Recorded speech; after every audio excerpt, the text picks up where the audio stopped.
அதாவது அதிமுகவும் திமுகவும் சேர்ந்து அடுத்த 5 வருஷம் விஜய் நடத்த இந்த அரசியல் ஸ்டைல் இருக்கு பாத்தீங்களா, விஜயை வேக வச்சு சாம்பார் ஆக்கி குடிச்சிடுவாங்க. எடப்பாடி இப்ப செய்யக்கூடிய அரசியல வேற சார். தேவையில்லாம ஜெயிச்சு வந்து உட்காந்துட்டு இவனுங்களாம் உயிர் எடுப்பானுங்க. இது திமுகவும் வந்து உயிர் எடுக்கலாம். ஒன்றிய அரசு அந்த அவனும் தொல்லை கொடுப்பான். அதனால அதோட சேஃப் நினைக்கிற எதிர்கட்சியா வந்துட்டா ரொம்ப நல்லது. அடுத்து 31 பாத்துக்கலாம் சார். தடுக்கிறாங்கன்றது நீங்க அப்படி ஒரு இமேஜ் கிரியேட் பண்றீங்க சார். நீங்க பிரச்சாரம் பண்ணா அவங்களுக்கு நல்லது சார். அவங்களுக்கு பிரச்சாரம் பண்ணீங்கன்னா நீங்க அதிமுக ஓட்டை வந்து பிரிக்கிறீங்க. நீங்க ஆட்சிக்கு எதிரான வாக்குகள் இயல்பா பெறக்கூடியது வந்து பாத்தீங்கன்னா அதிமுக, மதவாத சக்திகளுக்கு வந்து பாத்தீங்கன்னா வந்து இயல்பா பெறக்கூடியது திமுக. இது இரண்டுமே வந்து பாத்தீங்கன்னா விஜய் வாங்குறாரு. நான் அதுதான் கேக்குறேன். பெண்கள் நம்புறாங்க, பெண்கள் நம்புறாங்க சார். அந்த பெண்கள்ன்றது யாருன்னு வீடியோல பார்த்த பெண்கள் சார். அதுதான் வீடியோல பார்த்த பெண்கள். அந்த பெண்கள் என்ன கேட்டகரின்னு நான் கேட்கிறேன். தாவணி போட்டவங்க, சுடிதார் போட்டவங்க, இன்னும் வந்து பாத்தீங்கன்னா என்னென்ன உடைகள், எல்லாரும் பெண்கள் கிடையாது சார். பெண்களுக்கான சொத்துரிமை கொண்டு வந்து பெரிய வெற்றி அது. ஆனா இன்னைக்கு வந்து பெண்கள் வந்து பாத்தீங்கன்னா நான் யாருக்கு ஓட்டு போடுவேன்னா வந்து விஜய்க்கு ஓட்டு போடுவேன்னு சொன்னா நம்ம என்ன செய்ய முடியும்? அதுக்கு தலைவிதின்னு நம்ம நினைச்சோம், அவ்வளவுதான். ஆனா உண்மையிலேயே பெண்கள் வந்து காலமா வந்து பாத்தீங்கன்னா வந்து வாக்களிக்கிறோம்னா திமுக தான் வாக்களிக்கிறோம்.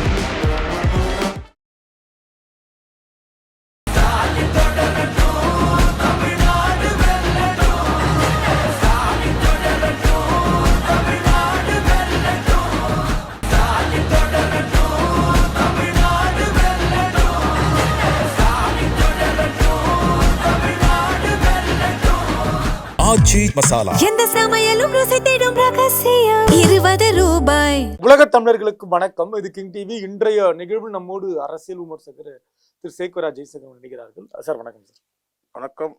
தாவேகா தலைவர் விஜய் உடைய அரசியலை மையமாக வைத்துதான் 2026 தேர்தல் களம் இருக்கு. அதிமுக திமுக இருந்தாலும் கூட மையம் விஜய் தான் அப்படின்னு தொடர்ந்து பேசப்படுது. இது உண்மையா?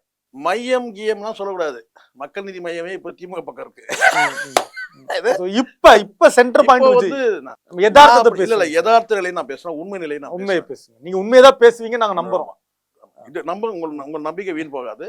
இப்போ நான் உண்மைதான் பேசுவேன். இன்னைக்கு களத்துல வந்து பரவலா போய் கேட்கும் போது என்ன சொல்றாங்கன்னா, நாங்க வந்து விஜய்க்கு ஓட்டு போடுவோம்னு சொல்லிட்டு சொல்லக்கூடியது நம்ம இயல்பா பாக்குறீங்க. என்னன்னு கேட்டீங்கன்னா வந்து திமுக அதிமுக வாக்களிச்சிட்டாங்க, சரி நாங்க வந்து இந்த முறை வந்து பாத்தீங்கன்னா வந்து டிவிக்கு வாக்களிப்போம், விஜய்க்கு வாக்களிப்போம் அப்படின்னு சொல்லி பரவலா சொல்றாங்க இல்லையா? விஜய்க்காக விஜய்க்கு வாக்களிப்போம் சொல்றாங்க இல்லையா? இது நீங்க நல்லா புரிஞ்சுங்க. விஜய் ஃபர்ஸ்ட் பாயிண்ட், விஜய் வந்து கொள்கை அரசியல்லையும் தத்துவ அரசியல்லையும் வந்து பாத்தீங்கன்னா எங்கேயுமே வந்து அவர் வந்து தன்னை வந்து பாத்தீங்கன்னா இதுதான் என்னுடைய அடையாளம் சொல்லி காட்டவே இல்லை. சரி, அவர் சொல்லக்கூடிய விஷயங்கள் எல்லாமே வந்து கேட்டா திமுக அதிமுக எடுத்த அதே நிலைப்பாட்டில் தான் இருக்கு. ஒரு மாற்று அரசியலுக்கான எந்த கொள்கையும் வந்து மக்கள் மத்தியில முன்வைக்கல. சரி, புரிய சொல்றது. ஏதாவது ஒரு ஸ்கீம் வந்து பாத்தீங்கன்னா இது வந்து அழுத்தமா இருக்கிற மாதிரி ஒரு ஸ்கீம், அது வந்து அவங்க ஃபெயில். அது ஆக்சுவலா ஸ்ட்ராட்டஜிஸ்டோட அது ஃபெயிலியர் தான். இப்போ உதாரணத்துக்கு இப்படி எடுத்துங்க சார். நீங்க எம்ஜிஆர் முதலாட்சி, இதெல்லாம் யாரா அனுபவசாலிகள் வச்சா தெரியும். எம்ஜிஆர் ஆட்சிக்கு வந்துட்டாரு, புரிய சொல்றது. முழுக்க கட்சி அரசியலை பேசியே என்ன கணக்கு கேட்டேன், என்ன தூக்கி அடிச்சிட்டாங்கன்னு சொல்லி அதை பிரபாகரனை பண்ணி வந்து உட்காந்துட்டாரு. சரிங்களா? 5 வருஷம் ஆண்டுட்டாரு. அடுத்த 5வது வருஷம் அவர் வந்து தன்னை ஸ்டாண்ட் பண்ணிக்கிறதுக்கு என்ன பண்ணார் தெரியுமா? அடுத்த 5வது வருஷம் தாங்கன்னா ஸ்கீம்கள் மூலமா வந்து நம்ம நிக்கணும் எப்படியாவது சொல்லிட்டு பலவிதமான ஸ்கீம்களை கொண்டு வர. ஆமா, அது வளர்ச்சி திட்டம்லாம் ஒன்றும் வெங்காயம் கிடையாது. சத்துணவு திட்டம், உண்மையான சத்துணவு திட்டம், மதிய உணவு திட்டம் ஏற்கனவே வந்து காங்கிரஸ் இருக்கும்போது காங்கிரஸ் சம்மட்டியில் அடிக்கணும். இது அப்ப என்ன சொன்னா, இந்த கோதுமை சாப்பாடுலாம் சத்துணவு கிடையாது, ஆனா உண்மையிலே கோதுமை தான் சத்துன்னு சொல்லுவாங்க. ஆனால் உண்மையான சத்துணவு வழங்குறதுன்னு சொல்லிட்டு மதிய உணவு சத்துணவமா மாறுது. சத்துணவுனா என்ன? சாம்பாரோட சாம்பார், முள்ளங்கி, கேரட் எல்லாம் போட்டு சத்துணவுன்னு சொல்லிட்டு கலவை சாதம் எல்லாம் கொடுத்தாங்க. ஆமாமா, அதாவது என்னன்னா முதல் கூட வந்து சத்துணவு, புரோட்டீன், பருப்பெல்லாம் அதிகமா. அதுதான். ஆமா, அதுதான் வந்து பரவாயில்ல. இப்போ ஒரு கேன்ல வரும் சார், இருங்க ஓப்பனா பேசுறோம். இப்போ முதல்ல காமராஜ் எப்படி திங்க் பண்ணாருன்னா, பிள்ளைகள் வந்து பசியோட இருக்கக்கூடாது, மதிய சாப்பாடு வந்து பிள்ளைகளுக்கு வந்து இலவசமா கொடுன்னு சொல்லிட்டு அவர் கருணையோட கொண்டு வந்ததுதான் மதிய உணவு திட்டம். பிள்ளைங்க படிக்க வருவாங்க. கருப்பு கேன்ல கோதுமை வந்து பாத்தீங்கன்னா அடைக்கப்பட்டிருக்கும். கோதுமை இருக்கும், கோதுமை சாப்பாடு இருக்கும், கோதுமையை வேக வச்ச சாப்பாடு இருக்கும். கருப்பு கேன்ல தான் அடைச்சு கொண்டு வருவாங்க. சரி, இந்த மூடி போட்டு நீங்க பாக்கியராஜ படம் முந்தானை முடிச்சு பாத்தீங்கன்னா தெரியும். அதுல வந்து பாத்தீங்கன்னா சாப்பாட்டை வந்து கடைசிட்டு போறாங்க, சண்டை காட்சியா இருக்கும். அப்போ அந்த சாப்பாடு வந்து பாத்தீங்கன்னா வந்து கொடுக்கும்போது அந்த மதிய உணவு வந்து பாத்தீங்கன்னா வந்து ஓரளவுக்கு ஃபுல்ஃபில் ஆயிடும். அதை வந்து எம்ஜிஆர் என்ன செஞ்சாரு கேட்டா, மதிய உணவு திட்டம்ன்றது வந்து பார்த்தீங்கன்னா காமராஜர் மிகப்பெரிய பேர் எடுத்து கொடுத்த திட்டம். அதை நம்ம ஏன் வந்து சத்துணவா மாத்தக்கூடாது அப்படின்னு சொல்லி பண்ணார் இல்லையா? அதுதான் ஸ்ட்ராட்டஜிஸ்ட் அன்னைக்கு பண்ண வேலை என்ன கேட்டா, சாம்பார் வீட்டுல எப்படி யார் சாப்பாடு போடுறாங்க, கோதுமை சாப்பாடு சாப்பிடுறானுங்க. சரி, அப்போ என்ன கேட்டா வெள்ளை சாதம், அது கூட வந்து சாம்பார், பொரியல் ஏதோ ஒண்ணு போட்டு அதை வச்சு போடுது. இது சத்துணவு. சரி. அப்ப கலைஞர் வந்து என்ன செஞ்சாரு கேட்டீங்கன்னா வந்து இந்த ஸ்கீமை வந்து அவர் கிண்டல் பண்ணார். யாரு? கலைஞர் கிண்டல் பண்ணார். இனிமே பிள்ளைகள் வந்து பாத்தீங்கன்னா பாட புத்தகத்தை தேடாதுங்க, காலையில கிளம்பும் போது தட்டு டம்ளர் தேடுற மாதிரி பண்ணிட்டாரு அப்படின்னு கலைஞர் கிண்டலும் பண்ணாரு. ஆனாலும் எம்ஜிஆர் கேட்டா அடுத்த 5 ஆண்டு காலம் வந்து பாத்தீங்கன்னா இப்படி ஒரு ஸ்கீமை கொண்டு வந்து என்ன செஞ்சுட்டாரு, கவர் பண்ணிட்டாரு. அதுக்கப்புறம் தான் உங்களுக்கு தெரியுமே, அப்புறம் முட்டையா மறைச்சு சுண்டலா அது முட்டை வந்து அதுக்கப்புறம் எம்ஜிஆர் வந்து கலைஞர் கொடுத்தாரு. முட்டைன்றது வந்து தப்பா பேசாதீங்க, எம்ஜிஆர் முட்டை எல்லாம் போடல, கலைஞர் தான். எனக்கு ஞாபகம். அதுக்கப்புறம் சொல்ல அது உண்மையான சத்துணவு திட்டம். இது உண்மையான சத்துணவு மதிய உணவு திட்டம். அடுத்த 5 ஆண்டுகள்ல ஸ்கீம் மாறுது. முதல்ல கட்சியில இருந்து என்ன தூக்கிட்டாங்க, அது பண்ணிட்டாங்க, ஐயோ குய்யோன்னு சொல்லி கத்திட்டு வந்துட்டாரு. அடுத்த 5 வருஷம் கேட்டா அந்த வந்து சத்துணவு திட்டம் ஸ்கீம் மூலமா நின்னாரு. அதுக்கு அடுத்த 5 வருஷத்துல அடுத்த மருத்துவமனைக்கு போனாரு. என்னன்னு கேட்டீங்கன்னா வந்து பாத்தீங்கன்னா வந்து ஜெயலலிதா வச்சு அந்த ஒளி விளக்கு பாட்டை போட்டாங்க, பட்டி தொட்டி எல்லாம். சவுகார் ஜானகி சார், யாரோ ஒருத்தர் சவுகார் ஜானகி ஏதோ ஒரு நடிகை, இறைவாயின் காலடியில் இறைவா உன் காலடியில் சொல்லிட்டு அந்த பாட்டு பட்டி தொட்டி எல்லாம் போட்டு அதுல ஒரு வெற்றி, அதன் மூலமா வெற்றி அடிச்சது. ஆனா அந்த 3 வருஷத்துல படுத்துட்டே ஜெயிச்சாரு எம்ஜிஆர். அதுதான் சார், படுத்துட்டு ஜெயிச்சாரோ நின்று ஜெயிச்சாரோ ஜெயிச்சாரு. ஆனால் 3 ஃபார்முலா விஜய் ஃபாலோ பண்றாரு. 3 வருஷத்துல ஆட்சியை வந்து ஆனா அந்த ஃபார்முலா விஜய் இப்ப ஃபாலோ பண்றாருல சார். இருங்க, வீட்ல இருந்துட்டே ஜெயிச்சாரு. இருங்க சொல்றேன். அதுதான் இப்ப நான் சொல்ல வரேன். அதுக்குள்ள அவசரப்படுறீங்க, தெரியுது உங்களுக்கு ஆர்வம் இருக்குது, தெரியுது. என்ன நம்ம சுத்தி எல்லா இடத்துலயும் தான் தற்கொலைங்க இருக்கிறாங்க, என்ன பண்றது நம்ம. இப்ப என்ன ஆகுதுன்னா இப்படி ஸ்கீம்கள் மூலமா நின்னாரு எம்ஜிஆர். 89ல கலைஞர் வராரு. மறுபடியும் கலைஞர் வந்து என்ன செய்யறா, பல விதமான ஸ்கீம் வந்து உள்ளபடியே நீங்க வந்து பாத்தீங்கன்னா பெண்களுக்கான சொத்துரிமை கொண்டு வந்து பெரிய வெற்றி அது 89ல. ஆனா இன்னைக்கு வந்து பெண்கள் வந்து பாத்தீங்கன்னா நான் யாருக்கு ஓட்டு போடுவேன்னா வந்து விஜய்க்கு ஓட்டு போடுவேன்னு சொன்னா நம்ம என்ன செய்ய முடியும், அதுக்கு தலைவிதின்னு நம்ம நினைச்சோம், அவ்வளவுதான். ஆனா உண்மையிலேயே பெண்கள் வந்து காலமா வந்து பாத்தீங்கன்னா வந்து வாக்களிக்கிறோம்னா திமுக தான் வாக்களிக்கிறோம். ஏன்னா ஒரு பெண்களுக்கான சொத்துரிமை வந்து பாத்தீங்கன்னா வந்து நீங்க இந்த இடத்துல புரிஞ்சுக்கணும். சொத்துரிமை வந்து இவர் தான் கொண்டு வந்தாரா அப்படின்னு சொல்லியிருந்தா, பெண்களுக்கு சொத்துரிமை இருந்தது. அது வந்து காங்கிரஸ் சம உரிமை கிடையாது. இல்ல தகப்பன் வழியில, அப்பா வழியில வந்து சம உரிமை கிடையாது. ஆமா, சம உரிமை கிடையாது. அண்ணனுக்கு போக மிச்ச மீதி தான். ஆனா பிச்சை எடுத்துட்டு போனோம் அப்படிதான். ஆனா வந்து வெஸ்ட் பெங்கால் வந்து ஒரு கேஸ் போகுது, சுப்ரீம் கோர்ட் போகுது. அந்த கோர்ட்டே வந்து பாத்தீங்கன்னா சுப்ரீம் கோர்ட்டே என்ன செய்யறான்னு கேட்டீங்கன்னா சென்ட்ரல் கவர்மெண்ட் சட்டம் கிடையாது. சரி. ஆனாலும் வந்து என்ன செய்யணும் கேட்டீங்கன்னா நாங்க வந்து இந்த தீர்ப்புல வந்து நியாயங்கள் அடிப்படை நீதியின் அடிப்படையில நாங்க வந்து தமிழ்நாடு சட்டமன்றத்தில் நிறைவேற்றப்பட்ட அந்த சட்டத்தின் அடிப்படையில நாங்க வந்து சம உரிமை கொடுக்குறோம் அப்படி சொல்றாங்க. அந்த தீர்ப்பு வந்து பாத்தீங்கன்னா ஒரு ரெக்கமெண்டேஷனா வந்து சென்ட்ரல் கவர்மெண்ட்டுக்கு போய் சென்ட்ரல் கவர்மெண்ட்ல வந்து சட்டம் வந்து பாத்தீங்கன்னா பெண்களுக்கு ஆதரவா வந்து பெண்களுக்கு சொத்தில் சம உரிமை அந்த இந்து திருத்த சட்டத்தை கொண்டு வந்து சென்ட்ரல் கவர்மெண்ட்டுக்கும் வந்து ஒரு பாடம் எடுத்த கட்சி திமுக. 89ல ஒரு முன்னுதாரணமா சுப்ரீம் கோர்ட் நம்ம வந்து தாழ்த்த முடியாது. சுப்ரீம் கோர்ட்டுக்கு ஒரு முன்னுதாரணமா இருந்தது திமுக அரசு. ஆனா அந்த திமுக அரசுக்கு பெண்கள் வந்து காலமா வந்து பாத்தீங்கன்னா வந்து வாக்களிக்கணும் அப்படின்றது என் பார்வை. ஆனா இல்ல வாய்ப்பு நன்றி. ஆனா அதுக்கான வந்து சொல்ல முடியாது. ஏன்னா இப்ப வந்து அதெல்லாம் எங்களுக்கு முக்கியம் கிடையாதுங்க. எங்க தளபதி வந்தாருன்னா எங்களுக்கு பாதுகாப்பு கொடுப்பாருன்னு சொல்லிட்டு பார்த்த மயக்கடிச்சு அப்படியே அழகா தூக்கிட்டு போறாங்க. இது நம்ம அதை பாக்குறோம். யதார்த்த நிலை அதெல்லாம் நிக்காதுன்னு. ஆனா வருது சார். நான் நீங்க நிறைய பேசுறீங்க, நம்மளே பேசுறோம் பாக்குறோம். ஆனாலும் பெண்கள் தன்னெழுச்சியா வந்து நிக்கிறாங்க. பெண்கள் சொல்லக்கூடியது நீங்க பெண்கள் தான் எல்லாரும் பெண்களா? யாரெல்லாம் பெண்கள் சொல்லுங்க, கடகன் வாங்க. ஆளினும் பெண்கள் ஆண் பால் பெண் பால் சார். பெண்பால்ல இருக்கவங்க பெண்கள்னா எத்தனை கேட்டகரி இருக்கு பெண்கள்ல? பெண்கள்னா பெண்கள் தான் சார். பெண்கள் தான் ஒரே வந்து பாத்தீங்கன்னா ஆண்கள் தான். ஆண்கள் எத்தனை கேட்டகரி இருக்கான்? ஆண்கள் எத்தனை கேட்டகரி இருக்கான்? என்ன கேட்டகரி நீங்க சொல்லுங்க. புதுசா இருக்கு. கேடி, ரவுடி, பொறுக்கி, இதெல்லாம் ஆண்கள் சொல்றீங்கல்ல. அது சூழ்நிலையில அப்படி இருக்காங்க. என்ன பேச விடுங்க சார். என்ன ஆனாலும் எனக்கு பரவாயில்ல. பெண்களை வந்து நீங்க பெண்கள் தேர்தல் நேரத்துல கிடையாது. இங்க ரொம்ப நாளா ஏமாத்தின்னு இருக்கீங்க. இதை வச்சுட்டு ஒரு பொம்பளை பொறுக்கின்னு சொல்லிடுறீங்க. பல ஆண்கள் கிட்ட வந்து பாத்தீங்கன்னா வந்து மேயக்கூடிய பெண்களை வந்து பாத்தீங்கன்னா நீங்க ஆம்பளை பொறுக்கின்னு சொல்றது கிடையாது. நான் பதிவு பண்றேன். இங்க தனிநபர் யாரும் சொல்லவே கிடையாது. தனியா ஒரு இனத்தை சொல்றதும் கிடையாது. இப்படி பிராக்டிகல் யதார்த்த நிலைக்கு வாங்க. பெண்கள் நீங்க சொல்றீங்கல்ல, பெண்கள்ல எத்தனை கேட்டகரி இருக்கிறாங்க? எப்படி நீங்க ஒரே கூண்டு அடைப்பீங்க எல்லா பெண்களையும்? அப்ப ஒழுக்கமான பெண்கள், பத்தினியான பெண்கள், இல்ல திறமையான இருங்க. நீங்க யாரு அவங்க ஒழுக்கத்தை கணக்கு சார் அதே யார வேணா சொல்லலாம். நீங்க யாரு ஆண்களே சொல்ல ஒழுக்கத்தை இப்ப நான் கேக்குற ஒரு கேட்டா ஆண்கள்ல எத்தனை கேட்டகரி இருக்குறான்னு நான் கேக்குறேன். சிம்பிளா நீங்க அத சரி நீங்க பெண்கள் ஆதரவு நீங்க பெண்களுக்கான பெண்கள் ஆதரவு பெண்களுக்கு இருங்க. நீங்க விஜய நம்புறாங்க. நான் கேக்குறது விஜய் நம்புறேன். நான் அதுதான் கேக்குறேன். பெண்கள் நம்புறாங்க. பெண்கள் நம்புறாங்களே சார். அந்த பெண்கள்ன்றது யாருன்னு சொல்ல வீடியோல பார்த்த பெண்கள் சார். அதுதான் வீடியோல பார்த்த பெண்கள். அந்த பெண்கள் என்ன கேட்டகரின்னு நான் கேக்குறேன். பெண்கள்ல நீங்க பாருங்க. நான் திருப்பி நான் வீடியோல தெளிவா பார்த்தேன். எனக்கு அதெல்லாம் பெண்கள் இருந்தாங்க சார். வராங்க அண்ணான்றாங்க சார். புடவை கட்டிட்டு சார் விஜய் அண்ணான்றாங்க சார். புடவை கட்டிட்டவங்க, தாவணி போட்டவங்க, சுடிதார் போட்டவங்க, இன்னும் வந்து பாத்தீங்கன்னா என்னென்ன உடைகள் எல்லாரும் பெண்கள் கிடையாது சார். பெண்களுடைய கேரக்டர் சொல்லுங்கன்ற நான். இவங்க எல்லாம் என்ன கேட்டகரின்னு சொல்லுங்க. தாவேக்கா உணர்வாளர்கள். தாவேக்கா உணர்வாளர். அதெல்லாம் உங்களுக்கு கேட்கவே இல்லை. அந்த முத்திரை எல்லாம் கேட்கவே இல்லை. ஆண்கள் எப்படி ரவுடி பொறுக்கி வந்து பாத்தீங்கன்னா வந்து கேடி வந்து பாத்தீங்கன்னா இருக்கிறானோ அதே மாதிரி பெண்கள்லயும் இருக்கிறாங்க. இப்ப நீங்க சொல்லுங்க. சில நேரங்களில் வந்து சொல்றாங்க என்னன்னு கேட்டா திமுக குண்டர்கள் அப்படின்னு சொல்றாங்க. திமுக செய்த குண்டர்கள்ன்றாங்க. ஆமா. அந்த குண்டர்கள் ஆண்கள் தானே? ஆண்கள் தானே? ஆமா. புரியுதா சொல்றது? குண்டர்கள் சொல்றாங்க. அப்ப என்ன சொல்றாங்க? திமுகல இருக்கிறவங்க தான் அதுலயே ஒரு ஒரு கேட்டகரி இருக்கு. குண்டர்கள். திமுக குண்டர்கள். கடந்த காலத்துல ஜெயலலிதா பேசலாம் எடுங்க. புரியுதா சொல்றது? அதிமுகலையும் குண்டர்கள் இருக்கிறாங்க. அதே மாதிரி பாத்தீங்கன்னா ஆண்கள் இப்படி குண்டர்கள் நீங்க பிரிக்கும் போது பெண்கள்லயும் அந்த மாதிரியான கேரக்டர்கள் இருப்பாங்கல்ல. அந்த மாதிரி வகை இருக்குல்ல. நீங்க வந்து சார் நீங்க யதார்த்தத்துக்கு நகர மாட்டீங்க. நீங்க யதார்த்தத்துல நான் பேசுறது யதார்த்தம். நீங்க என்ன பதார்த்தமாக பாக்குறீங்க. ஒத்துக்க மாட்டீங்க. இல்ல நீங்க யதார்த்தமா பெண்கள் வாக்கு டிவி கேக்க அதிகமா இருக்கா இல்லையா? பெண்கள் கிடையாது. ஆதரிக்கிறாங்களே. பெண்கள் கிடையாது. நேற்று ஒரு தடவை சொல்றாங்க. ஒரு பெண் சொல்றாங்க என்னன்னு கேட்டா டிவி கேக் மட்டும் ஓட்டு கேட்டு யாரும் வந்துடாதீங்க. இங்க வந்து பாத்தீங்கன்னா வந்து வீட்டு குடும்பத்தையே நாசமாகிட்டு இருக்கிறாங்கன்னு சொல்றாங்க. அவங்களும் பெண்கள் தானே? ஒத்துப்பீங்களா நீங்க?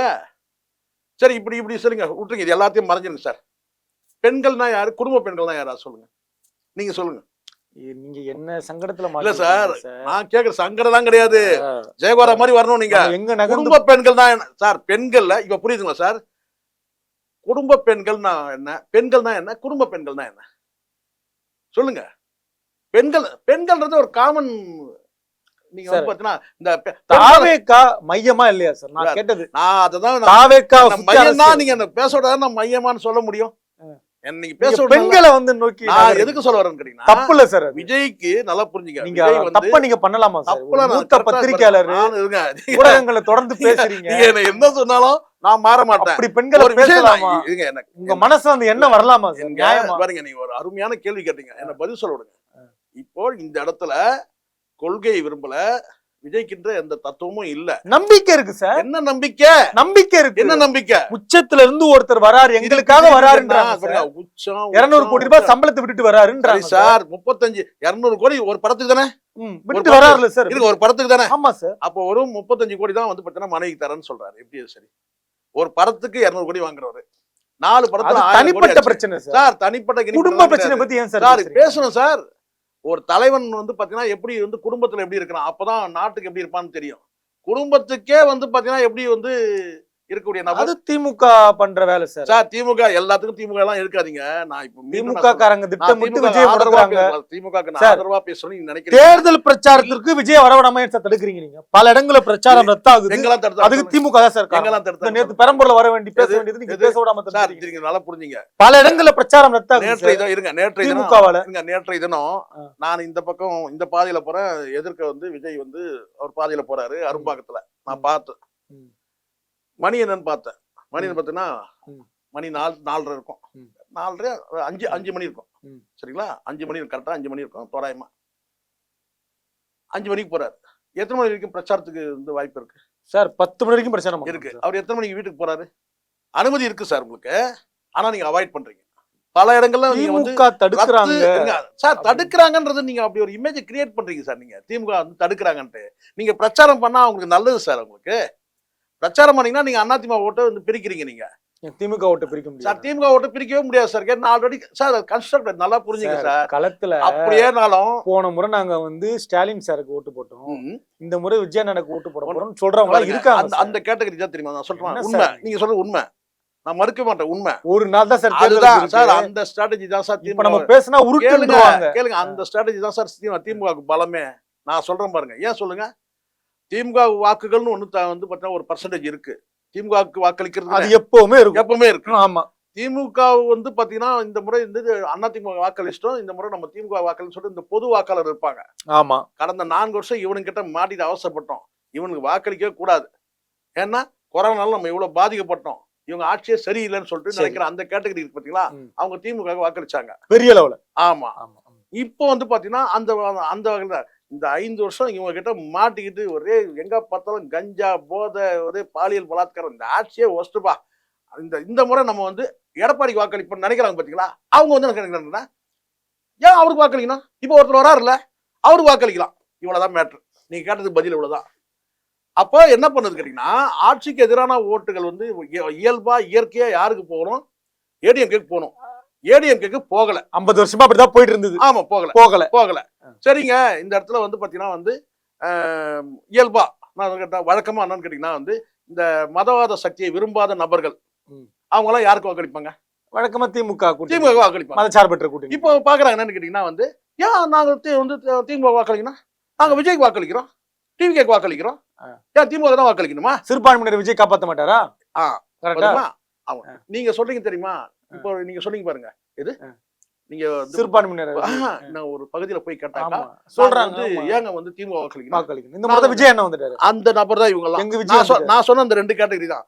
ஆட்சிக்கு எதிரான வாக்குகள் இயல்பா பெறக்கூடியது வந்து பாத்தீங்கன்னா அதிமுக, மதவாத சக்திகளுக்கு வந்து பாத்தீங்கன்னா வந்து இயல்பா பெறக்கூடியது திமுக. இது இரண்டுமே வந்து பாத்தீங்கன்னா விஜய் வாங்குறாரு. இப்ப 2000 என்ன நடக்குன்னு கேட்டீங்கன்னா, இந்த இடத்துல பாதிப்பு யாருக்குன்னு பாருங்க. பாதிப்பு 26 கட்சிகள் கூட்டணிக்கு உள்ள அவங்களுக்கு பலமா, 16 கட்சிகள் உள்ள கூட்டணியில அதிமுக பலமா?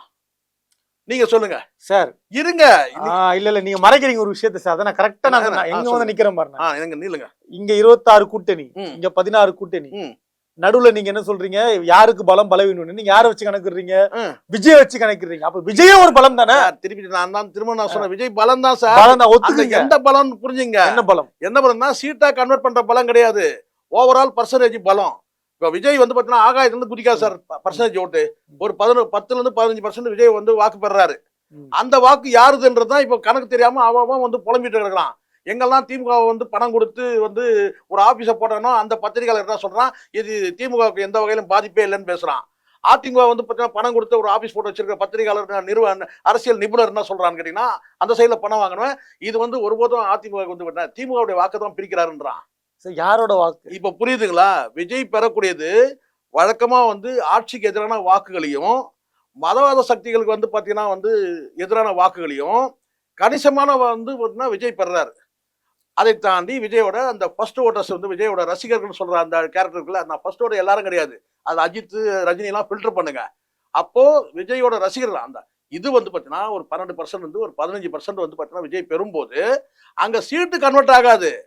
எடப்பாடிக்கு சீட்டு கன்வெர்ட் ஆகலாம்.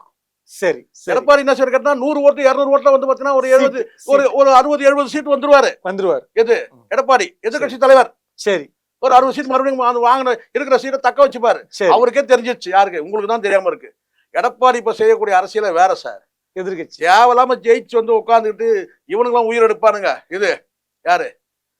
திமுகவும் வந்து உயிர் எடுக்கலாம். ஒன்றிய அரசு அவனும் தொல்லை கொடுப்பான். அதோட சேஃப் எதிர்கட்சியா வந்துட்டா ரொம்ப நல்லது. அடுத்து 31 பாத்துக்கலாம். இப்ப கட்சி இந்த தேர்தல ஏன் சந்தோஷமா பிரச்சாரம் பண்றாரு? செங்கோட்டையா பேச முடியுமா இதுக்கு முன்னாடி? இப்ப பேசுறாரு பாத்தீங்களா? இது எடப்பாடி செங்கோட்டையா, இது ஏதோ ஒரு படத்துல பேசுற மாதிரி இருக்கும் பாருங்க. செங்கோட்டையா பேச முடியுமா? செங்கோட்டை என்ன இப்ப பேசுறாரு? பன்னீர்செல்வம் பன்னீரே அப்படின்னு பேச முடியுமா? இப்ப பேச முடியும். ஏன்னா கட்சிக்கு உள்ள வந்துட்டா. அதை விட பெரிய எதுன்னு கேட்டீங்கன்னா, சசிகலா விஜய் மாதிரி சொல்றாங்க, என்ன பிரச்சாரத்துக்கே விடல. அடுத்து தள்ளிட்டு இருப்பாங்க இவங்க பிரச்சாரத்துக்கு போனா. இருக்கிறதே மறந்துட்டாங்க போதுங்களா? மொத்தம் என்னன்னு கேட்டீங்கன்னா, முழுமையான வந்து ஒரு தலைவரா, இதுக்கு முன்னாடி எதிர்கட்சி தலைவரா இருக்கலாம் அதிமுக சார்பில். ஆனா இப்பதான் வந்து ஒரு முழுமையான ஒரு எதிர்கட்சி தலைவரா வந்து உட்கார போறாரு. தெம்பா இருக்கிறாரு. அடுத்த 5 வருஷமா நீங்க ஆண்டுங்க. 31 ரொம்ப சந்தோஷப்படுறாரு அவரு. என்னன்னு கேட்டீங்கன்னா, நீ சொல்லுவாங்க ஒரு படத்துல செந்தில் சொல்றாரு என்னன்னு கேட்டா, ஆனா நான் 8வது பாஸ்னேன், நான் 10வது ஃபெயில் தான், ஆனா நான் 8வது பாஸ்னேன், நான் 10வது ஃபெயில் அப்படின்னு. அந்த மாதிரி இப்ப என்ன கேட்டீங்கன்னா, வாக்கு சதவீதம் நீங்க 15% கூட நீங்க வாங்கிட்டு போங்க. தாவேகாவை சொல்றீங்க. தாவேகா. டிவிகே எதிர்க்கட்சி தலைவர் நான் தான். எடப்பாடி தான். ஆமா. டிஎம்கே என்ன கேட்டா, டேய் நீ போய் ஓரமா போய் விளையாடிக்க, எது ஒரு 15% நீ எடுத்துட்டு போ தாராளமா, எது எடுத்துட்டு போ, ஆனா நான் தான் சிஎம். அதுல தெளிவா இருக்காங்க. அதாவது அந்த அதிமுகவும் திமுகவும் சேர்ந்து அடுத்த 5 வருஷம் விஜய் நடத்த இந்த அரசியல் ஸ்டைல் இருக்கு பாத்தீங்களா, எது விஜய வேக வச்சு சாம்பார் ஆக்கி குடிச்சிடுவாங்க. ஆமா ஆமா, விஜய் இந்த மாதிரி அரசியல் ஸ்டைல்ல பண்ணா ஆமா ஆமா. இதோட அவர் எப்போ வருவார் சார்? இது இந்த 5 வருஷத்துல இந்த சூப்பர் ஸ்டார் பிம்பம்லாம் உடைஞ்ச பிறகு அன்னைக்கு சூப்பர் ஸ்டாரா யார் இருப்பாங்க? சிவகார்த்திகேயன் இருக்கிறதுக்கு வாய்ப்பு இருக்கு. சிவகார்த்திகேயன் தான். புரியுதா சொல்றது? அடுத்தடுத்த நிலையில வந்துருவாங்க. இல்ல சிவகார்த்திகேயன் அடுத்தடுத்து பிடிக்கும் ஆள் தயாரா இருக்காங்க. யூத் படத்துல ஒரு தம்பி வந்தாரு, அவர் ரெடியா இருக்காரு. எதனால சார்? எதனால? இப்ப ரஜினிகாந்த் அவர்கள் வந்து பாத்தீங்கன்னா அவருடைய ரிட்டையர்மெண்ட் கிட்டத்தட்ட அடுத்த 5 வருஷத்துக்கு கன்ஃபார்ம் ஆயிடுது. சரிங்களா? அவர் இருக்கிற வரைக்கும் அவர் தான், ஒன்னும் அசைக்க முடியாது. யாரு ரஜினி எல்லாம் அவ்வளவு ஈஸியா அசைக்க முடியாது. ஆனால் அவரா ஒரு முடிவெடுத்து ஒரு ரிட்டையர்மெண்ட் 173 சொல்றாங்க. இல்ல அடுத்து வந்து ஒரு ரிட்டையர்மெண்ட் கண்டிஷன் போறாருன்னு வச்சுங்களேன். அடுத்து ஃபர்ஸ்ட் பிளேஸ் யாருன்றதுல மிகப்பெரிய சண்டை நடக்க போகுது. அது தனுஷுக்கா அல்லது வந்து பாத்தீங்கன்னா வந்து சிவகார்த்திகேயனுக்கா, அப்ப சிம்புக்கா, லெஜண்ட் சரவணும் வந்துடுறாரு போட்டியில. யாரு லீடர் படத்துல அடிச்சிட்டாருல, அது அடுத்து அவரும் வந்துடுறாரு காம்படிஷன். இப்ப 4 பேருக்குள்ள பெரிய சண்டையா நடக்க போகுது. யார் முதல் இடம் 2வது இடம்ன்றதுல மிகப்பெரிய சண்டை நடக்க போகுது. அப்போ விஜய் வந்து பாத்தீங்கன்னா ஆல்ரெடி ரிட்டையர்டு, நீங்களே டிக்ளேர் பண்ணிட்டீங்க கடைசி படம்ட்டு. அந்த கடைசி படம் ஊத்திச்சு. இது தியேட்டர்ல ஊத்திக்கல, படம் வந்து பாத்தீங்கன்னா வந்து அவுட் ஆஃப் ஏல வந்து வெளியே வந்து படம் ஃபிளாப். சரி சரி. ஸோ அப்போ வந்து பாத்தீங்கன்னா அந்த சூப்பர் ஸ்டார் பிம்பம் உடைஞ்சிருது. அடுத்த 5 வருஷத்துல வந்து பாத்தீங்கன்னா ஒரு பழைய கஞ்சி ஆயிடுவாரு. ஆறுன கஞ்சி பழைய கஞ்சி ஆயிடுவாரு. புரியுதா சொல்றது? அந்த கஞ்சியை வந்து பாத்தீங்கன்னா திமுகவும் அதிமுகவும் ஆத்தி குடிப்பாங்க. இதான் நடக்க போகுது. நான் பாரபட்சமா நான் சொல்றேன். நன்றிங்க. நன்றி.